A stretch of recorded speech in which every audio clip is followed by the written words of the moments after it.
All right, buckle up, celebrity sleuths, because today's tabloid tempest is about to blow your mind. We're talking Blake Lively, Ryan Reynolds, Justin Baldoni, Wayfarer Studios, and, believe it or not, Candace Owens, all colliding in a courtroom circus that's already bursting with drama. I was recently name-checked in Blake Lively and Ryan Reynolds' recent filing against Justin Baldoni in Wayfarer Studios. In a jaw-dropping twist, Candace Owens got name-checked in Blake and Ryan's recent filings. And now the entire internet is in a frenzy, demanding to know what on earth is going on. Like, what am I guilty of here?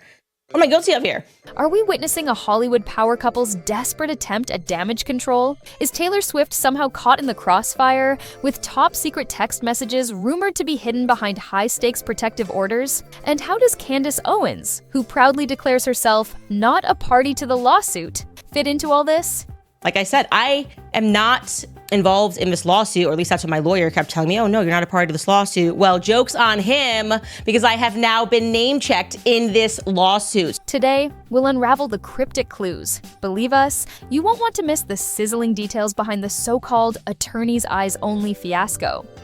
I am going to be put not just in the Deadpool movies, but all over that next Taylor Swift album. So turn your volume up, grab your favorite snack, and prepare for a roller coaster ride through the lawsuit that's taking Tinseltown by storm. Will Blake Lively and Ryan Reynolds successfully shield big celebrity secrets under legal lock and key? Will Justin Baldoni and his legal team keep up the fight to ensure the public sees every juicy document? And how in the world did Candace Owens manage to slip under their skin and into the official paperwork?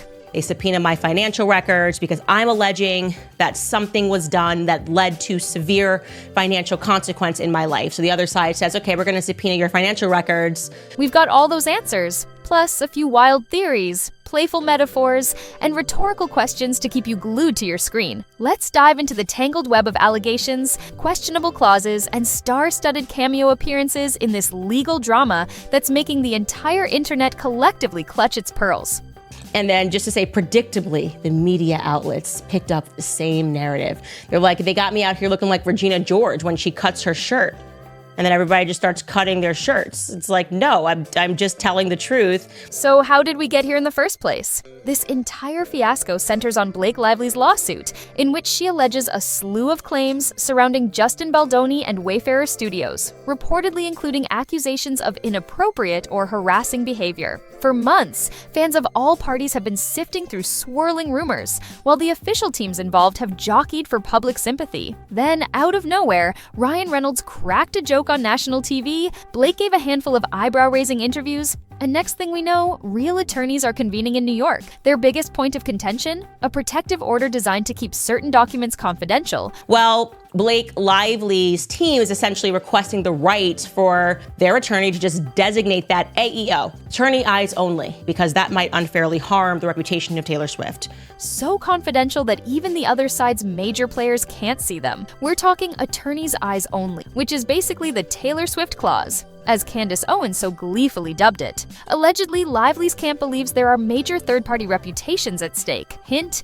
think of worldwide superstars possibly exchanging spicy text messages or private jokes. Meanwhile, Baldoni and his team are firing back, saying that if Lively really cared about privacy, she wouldn't have leaked so many text messages and documents to the New York Times in the first place. A pretty strong argument, because they're saying, we're just like to remind the public that it was clearly her team who leaked private text messages and leaked emails without any due process at all to the New York Times. So why are they coming at us pretending that, like, oh, such a thing could potentially ruin careers, when it seems like that's exactly what you were doing when you released these messages that only you had? According to them, she's the one who fueled the rumor mill with sensational details. So why the push now for extreme secrecy? And that's where Candace Owens steps in, or maybe stumbles in, depending on who you ask. She started talking about these filings on her show, dissecting each motion with an almost Sherlock Holmes-like passion and comedic flair. Viewers were glued to her breakdown of how Lively's attorneys supposedly want to protect incredibly powerful individuals, a phrase Candace claims is code for someone with the initials TS. Her commentary apparently made so many waves that the legal geniuses behind Blake and Ryan's filing decided to cite her by name in official court documents. This entire lawsuit is a waste of court resources. Let's stop pretending that this part right here is where it gets bad. The whole thing is a waste of court resources. Everybody, pass the popcorn and keep your seatbelts fastened. The next stop, diving into Candace Owens' reaction to being singled out in the legal motions. I find this to be hilarious because they are doing the exact opposite.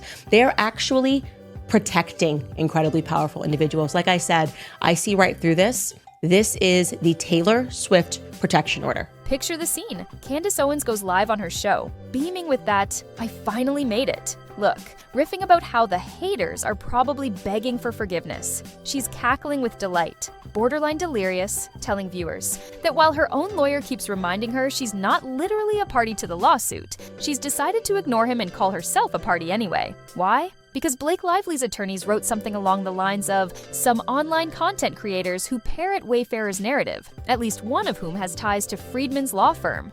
And I don't understand what your problem is with me other than the fact that I am under your skin. Then they singled out Candace's tweets about the guilty as sin couple seeking legal coverage to hide confidential files. It was classic Candace. She practically squealed with joy, poking fun at the insinuation that she's in cahoots with Friedman, describing him as her long-lost brother from another mother. Or maybe Justin Baldoni is her long-lost cousin. She was joking, mostly, but also acknowledging how flattered she is to be stuck in the middle of it all, brandishing her comedic commentary like a giant neon sign.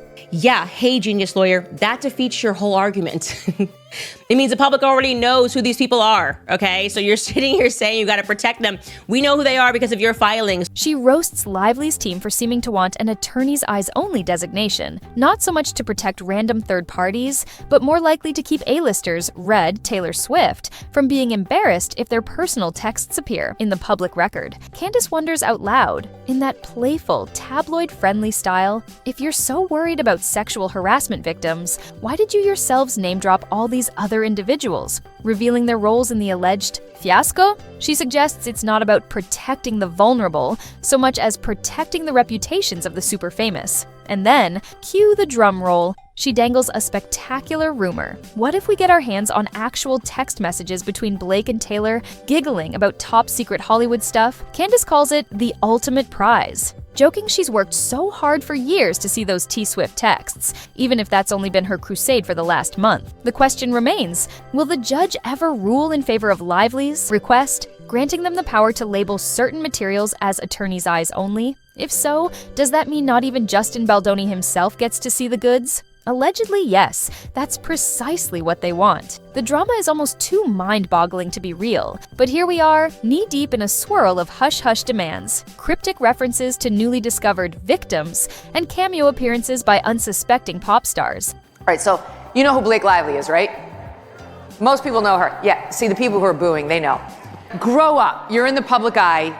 You've got probably hundreds of millions thanks to your husband. Just shut up. No one cares. Let's dig into that so-called Taylor Swift clause a bit more. Normally, in big lawsuits, there's something called a standard court protective order that keeps certain private details out of the hands of the public. Both sides can see it, but it's not for YouTube or tabloids. Cool. But Lively's lawyers allegedly want to go a step further. They're demanding an attorney's eyes only, AEO category, meaning if super sensitive documents appear, only the attorneys can lay eyes on them, not the parties, not the jurors, and certainly not the hungry paparazzi combing through the case. And if you ask Candace Owens, she sees it as a blatant attempt to conceal the involvement of powerful pals. I find this to be hilarious because they are doing the exact opposite.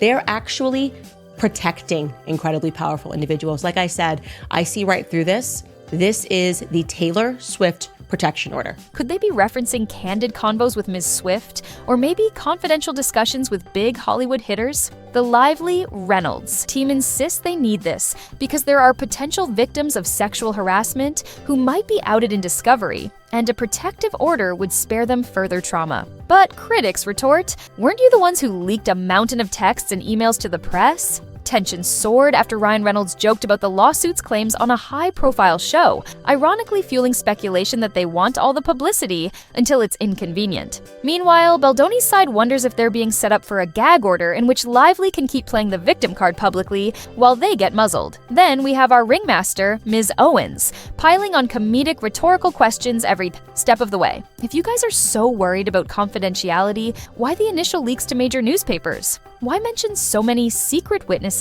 in your own complaints, or drop major Easter eggs that basically name them all? And if you truly care about saving reputations, why are you painting me as some sneaky co-conspirator with Friedman's law firm? The tabloids are salivating, the fans are in meltdown, and the gossip factories on social media are in overdrive. Team Blake or Team Justin? Team Candace? Everyone's forming their own theories. Some rumors claim there could be text messages, with cameo references to half of Hollywood, from big-name pop icons to perhaps other A-list besties. Skeptics suspect it all might be a tactical ploy, a cunning attempt to rebrand Lively as a champion of victims' rights while stifling legitimate inquiry. Sound complicated? Oh, it is. And that's exactly why we're all enthralled. Lively may think they have the upper hand. Sources say she has no idea what's coming regarding her battle with Justin Baldoni. So I don't understand why I got name-checked here. Now let's talk about that comedic twist. Candace admitted on her show that she nearly went on a warpath after a phone call that upset her so much, she decided to skip her usual live stream. She jokes that pregnancy transforms her into a toddler, honest, or 89-year-old grandma honest, who can't contain the savage truth bombs she's itching to drop. Apparently, on this meltdown day, she devoured 2 full bagels for breakfast and was prowling through old emails, threatening to name and shame everyone who's ever slightly annoyed her. Her husband calmly suggested she skip the show, lest she blow up the internet with an unstoppable rant. Next day, she's cracking up about it on camera, telling the world that from here on out, if she cancels a live stream, she's just going to blame it on someone deeply upset me and I cannot perform my duties today. It's this comedic, unfiltered quality that has viewers absolutely hooked, and maybe has Lively's legal team freaking out because they can't predict what she'll say next. But it's not just bagel jokes. Candace sees herself as both public jury and a fierce commentator, disclaiming that her meltdown or not, she's on the case. She's dissecting every single paragraph of these legal filings, showing no mercy for what she describes as contradictions in Lively's arguments. She half-jokingly calls Ryan Reynolds "Cryin' Ryan," teasing him for continuing to insert comedic quips about the lawsuit into public spaces, all while claiming they want privacy. This refusal to let anything slip by is the reason Candace got singled out in official documents, something that's only emboldened her comedic commentary. She declares, "You put me there, and I'm not going anywhere," comparing herself to a pit bull that's latched onto the case. If you're looking for random moments of comedic gold, you can't top her talk of pregnant meltdown, referencing Suge Knight aggression, and teasing about Taylor Swift text messages. She says she's counting the minutes until Swift fans start analyzing every upcoming album for hidden references to her. Now that's the brand of drama the internet can't resist. And in her complaint, the thing she's bitching about is that this terrible PR campaign that was opened up against her hurt sales of her liquor brand and her hair care products. So where does that leave us, dear viewers? Will the judge indulge Lively's request for a no-holds-barred protective order that keeps hush-hush secrets buried? Or will Baldoni's team succeed in reminding the world that Lively's side allegedly was the first to peddle these private messages to the press? And what about Candace Owens, newly minted star cameo of the official legal filings? Will she continue unleashing comedic scorn on Hollywood's power players? Or might she face further attempts to keep her commentary out of the courtroom? Let's not forget the biggest bombshell that's captured the hearts of rumor mongers. Everywhere, the possibility of earth-shattering text messages from the pop megastar herself, Taylor Swift. With attorneys' eyes only looming large, fans are crossing their fingers that we'll get even a sliver of tea about what might be lurking in that phone. Could it be random inside jokes or something more incendiary? Whatever the truth, the tension is thick enough to cut with a steak knife, and the entire saga feels more like a binge-worthy miniseries than a legal dispute. Allegedly, more depositions and document productions are on the horizon, so prepare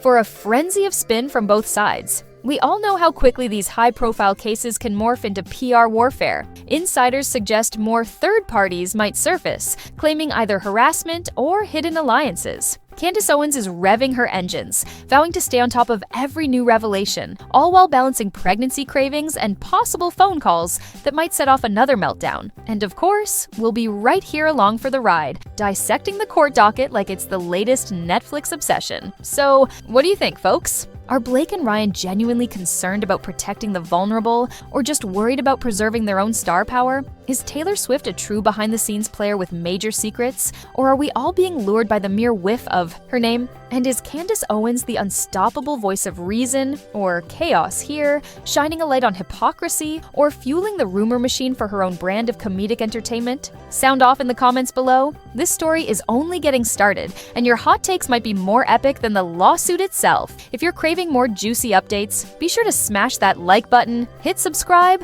and ring the notification bell so you won't miss the next sensational twist. Will the protective order pass? Will Candace reveal deeper ties or comedic allusions to Friedman's camp? Will Ryan Reynolds slip another sly joke into a cameo or a talk show skit? Keep those eyes locked on us, because the second we find out, you'll be the first to know. And trust us, something tells us there's a lot more drama simmering behind the scenes. This comedic clash is far from over. All right, show's over. Hungry for more twists? You know where to find us. Keep that popcorn hot. We'll handle the drama. Want to catch the next showdown in real time? Hit subscribe and buckle up.